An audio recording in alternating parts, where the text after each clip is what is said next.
जब cash van वहां से गुजरने ही वाली थी, उन्होंने जल्दी से अपने सिर पर नकाब पहन लिए। फिर उन्होंने गाड़ी का एक्सेलरेटर दबा दिया। पुल पर एक स्टील की रस्सी अचानक ऊपर उठ गई। कैश वैन बच नहीं पाई और उससे टकराकर नीचे गिर गई। लुटेरे तेजी से गाड़ी दौड़ाते हुए पहुंचे और गाड़ी के हुक से लोहे का दरवाजा तोड़ दिया। वे ऑटोमेटिक राइफल लेकर अंदर घुस गए और डरे हुए गार्ड्स को तुरंत काबू कर लिया। लेकिन उन्हें एक बात समझ नहीं आई, इस बैंक जाने वाली वैन में पैसा ही नहीं था।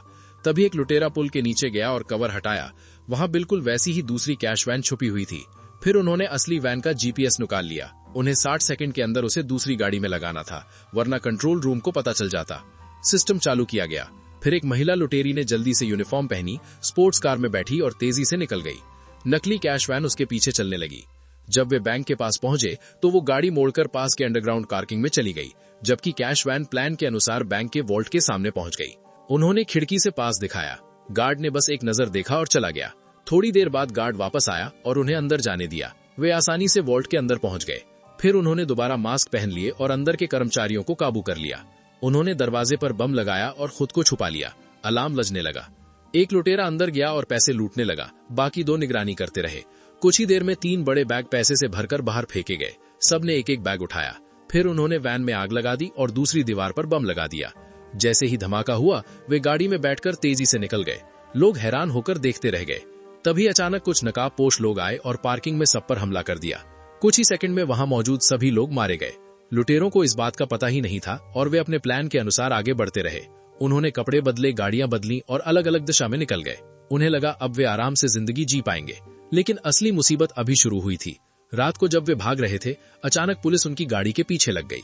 उन्होंने भागने की कोशिश की, गाड़ी से बाहर निकलकर जवाबी फायर किया और पुलिस से बचने के लिए सड़क पर कीलें फेंक दी। पुलिस की गाड़ी रुक गई, लेकिन कुछ ही देर में उनकी गाड़ी का एक्सीडेंट हो गया। पुलिस ने उन्हें चारों तरफ से घेर लिया। एक साथी ने मुकाबला किया, लेकिन वो मारा गया। बॉस किसी तरह बचकर भाग गया।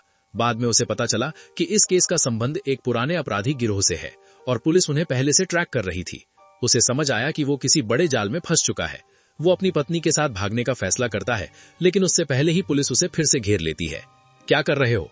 अब वो पूरी तरह हैरान हो गया। क्या पुलिस ने उसके शरीर पर कोई ट्रैकर लगा दिया है? वो जहां भी जाता पुलिस उसे ढूंढ ही लेती थी। आखिरकार उसे सीरियल किलर गैंग का सदस्य बताकर जेल में डाल दिया गया। लेकिन पुलिस चीफ के नीचे काम करने वाली एक महिला पुलिस अधिकारी को सब कुछ बहुत आसान लग रहा था। उसे लग रहा था कि कहीं न कहीं कुछ गड़बड़ है। चीफ ने कहा कि मीडिया और जनता का बहुत दबाव है, इसलिए वो चाहता था कि केस जल्दी बंद कर दिया जाए। लेकिन महिला अधिकारी बार बार साफ जवाब देने से बच रही थी, क्योंकि कुछ समय पहले जब वो 30 साल पुराने एक खौफनाक हत्या केस की जाँच कर रही थी, तो उसे एक फोटो में बड़ा राज पता चला। उस फोटो में एक अपराधी के हाथ पर बना टैटू बिल्कुल पुलिस चीफ के हाथ पर बने टैटू जैसा ही था। ये देखकर उसे शक होने लगा। उधर जेल में वोकन को एक दिन बाद ही उसके साथी विक की तरफ से तोहफा मिला। विक ने उसे कहा वहीं खड़ा रहो और उसने दरवाजे के लॉक पर एक छोटा बम लगा दिया। जैसे ही अलार्म बजा, भारी लोहे का दरवाजा उड़ गया। फिर उसने गोली मारकर अलार्म सिस्टम खराब किया और दरवाजा खोल दिया। तभी उसकी गर्लफ्रेंड कार लेकर जेल के अंदर घुस गई। दोनों की टीम वर्क इतनी तेज थी कि 1 मिनट के अंदर ही वे जेल के अंदर पहुंच गए। उन्हें लगा था कि जेल में कड़ी सुरक्षा होगी, लेकिन हैरानी की बात ये थी कि कहीं कोई खास रोक टोक नहीं हुई। सब कुछ बहुत आसान लग रहा था। उधर वोकन ने आवाज सुनी। उसने खुद भी बम से अपनी कोठरी का दरवाजा उड़ा दिया और बाहर आ गया। लेकिन विक अचानक जेल के अंदर ही भाग गया। काफी समय बर्बाद करने के बाद वो उस पुराने पकड़े गए अपराधी जो पहले मंत्री था उसे भी साथ ले आया। वोकन ये देखकर हैरान रह गया। विक ने कहा अगर उसे बंधक बनाकर ले जाएंगे तो बचने के चांस बढ़ जाएंगे। तब तक जेल के बाहर पुलिस ने घेराबंदी कर ली थी और खुद पुलिस चीफ वहाँ मौजूद था, लेकिन उसने गोली चलाने का आदेश नहीं दिया क्योंकि उनके पास बंधक था। तभी महिला पुलिस अधिकारी आगे आई। वो ऐसा इसलिए कर रही थी क्योंकि वो इस गैंग की सच्चाई पूरी तरह जानना चाहती थी। लुटेरों ने उस अपराधी को कार के सामने शीशे पर लिटा दिया और गाड़ी तेजी से भगा दी। हैरानी की बात ये थी कि पुलिस ने उन्हें नहीं रोका। लग रहा था कि वे बच जाएंगे, लेकिन तभी सब गड़बड़ हो गया। तुम क्या कर रहे हो? उन्हें लड़ने का मौका भी नहीं मिला क्योंकि ऊपर हेलीकॉप्टर उनका पीछा कर रहा था। वे प्लान के मुताबिक एक सुरंग में पहुंचे जहां नई गाड़ी तैयार खड़ी थी, लेकिन जैसे ही विक गाड़ी के पास गया, अचानक अंदर से गोली चली। कुछ नकाबपोश लोग अचानक सामने आ गए और उन्होंने हमला कर दिया। महिला लुटेरी विक को बचाने की कोशिश कर रही थी, लेकिन पीछे से उस पर हमला हो गया। ये देखकर फ्रैंक बहुत दुखी और गुस्से में आ गया। उसने ग्रेनेड फेंका और जोरदार फायरिंग शुरू कर दी। उसे पता भी नहीं चला कि पुलिस चीफ पीछे से आ चुका है। उसने बंदूक उठाई और महिला पुलिस अधिकारी पर गोली चला दी। अच्छी बात ये थी कि उसने बुलेट प्रूफ जैकेट पहनी थी, इसलिए वो बच गई। मौका देखकर वो गाड़ी में बैठी और 2 लोगों को लेकर भाग गई। रास्ते में मरते हुए विक ने सच बता दिया, वो पहले ही पुलिस चीफ से मिल चुका था। बैंक लूट के दौरान जज को मारना, फिर फ्रैंक को फंसाना, जेल भेजना, फिर जेल ब्रेक के दौरान उस पुराने अपराधी को खत्म करना, ये सब पुलिस चीफ की योजना थी। लेकिन विक को ये नहीं पता था कि वो खुद भी मारा जाएगा। अपने साथियों को मरते देख फ्रैंक ने कसम खाई कि वो चीफ से बदला लेगा। तभी महिला पुलिस अधिकारी ने उसकी बंदूक छीन ली। फ्रैंक समझ गया कि अकेले बदला लेना मुश्किल है, तो उसने उसकी बात मान ली। दोनों एक बड़े सरकारी वकील प्रोसिक्यूटर के घर पहुंचे। उन्हें लगा कि वो सच्चाई जानकर न्याय दिलाएगा, लेकिन जैसे ही महिला अधिकारी अंदर गई, कुछ देर बाद पुलिस चीफ भी वहां पहुंच गया। फ्रैंक चुपके से पीछे के दरवाजे से अंदर घुसा और जो उसने देखा वो हिल गया। वो प्रोसिक्यूटर और पुलिस चीफ दोनों एक ही गिरोह के थे। 30 साल पहले के अपराधी अब बड़े ताकतवर लोग बन चुके थे। स्थिति समझकर फ्रैंक तुरंत बाहर आ गया। जब वे महिला अधिकारी को ले जा रहे थे तो उसने कार चलाकर ध्यान भटकाया। उसने पुलिस चीफ को टक्कर मारकर मार दिया, लेकिन इस दौरान महिला अधिकारी भी मारी गई। अब फ्रैंक बिल्कुल अकेला था। उसने तय किया कि अब वो अपने तरीके से बदला लेगा। अगले दिन वो बाइक से प्रोसिक्यूटर का पीछा करता है। जैसे ही वो कार में बैठता है, फ्रैंक हमला कर देता है और फिर महिला अधिकारी द्वारा इकट्ठा किए गए सबूत सैकड़ों ईमानदार अधिकारियों को भेज देता है। उसे यकीन था कि उनमें से कोई न कोई सच्चाई सामने लाएगा और उसे तथा उसके मारे गए साथियों को न्याय मिलेगा।